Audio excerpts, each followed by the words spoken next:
Bonjour à tous, je suis dans le parc Maurice Thorez à Échirolles, à 2 pas de ma permanence parlementaire située au 17 rue du Maquis de Loisan, et je suis ravi de vous retrouver pour une nouvelle newsletter en vidéo.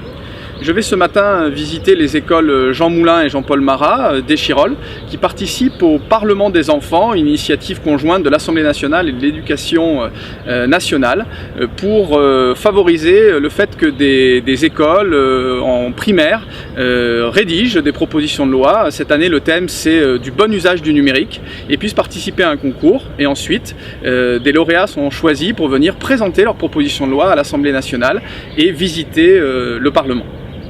En janvier, l'actualité a été intense à l'Assemblée. En janvier et février, nous avons étudié le projet de loi justice, le projet de loi école de la confiance, avec l'obligation de l'école à partir de 3 ans et jusqu'à l'âge de 18 ans.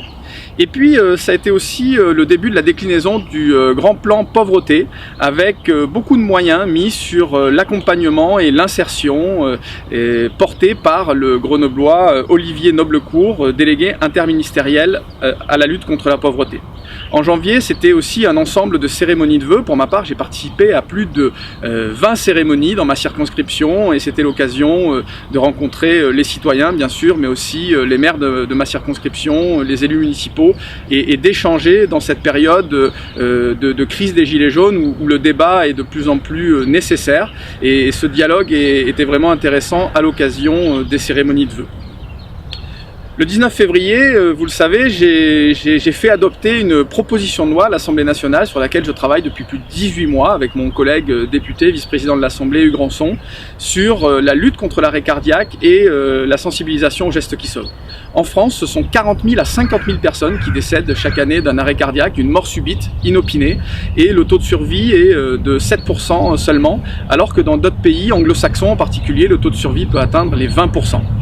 Avec cette loi, nous créons un statut de citoyen sauveteur qui permet de protéger les citoyens qui interviennent sur un arrêt cardiaque. Il n'y a aucun risque à faire mal les gestes, il vaut mieux mal faire que de ne rien faire, et qui protège aussi ces citoyens qui interviennent si jamais il leur arrive quelque chose en allant intervenir sur une victime qui s'effondre.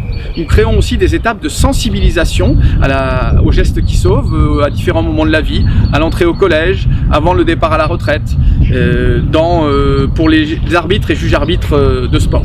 Et puis nous renforçons les sanctions contre ceux qui dégradent des défibrillateurs, parce que dégrader un défibrillateur, c'est s'attaquer à un outil qui peut sauver une vie. Cette loi a été adoptée le 19 février en première lecture à l'Assemblée nationale à l'unanimité, et je suis très fier de cela, et il faut maintenant qu'elle passe au Sénat.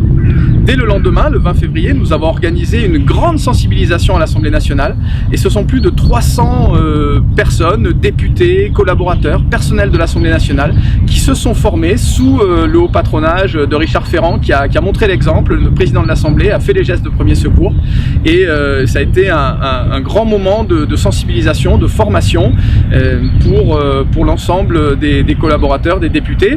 Et c'était aussi l'occasion que le SAMU, les pompiers, l'ensemble des associations agréées de premier secours travaillent ensemble au Parlement pour cette sensibilisation.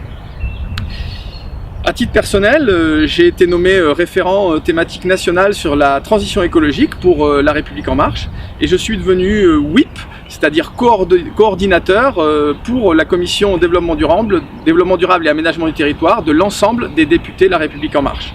Ce sont des responsabilités importantes à l'Assemblée, au mouvement sur la transition écologique, un thème qui m'est cher et sur lequel je travaille au quotidien, vous le savez.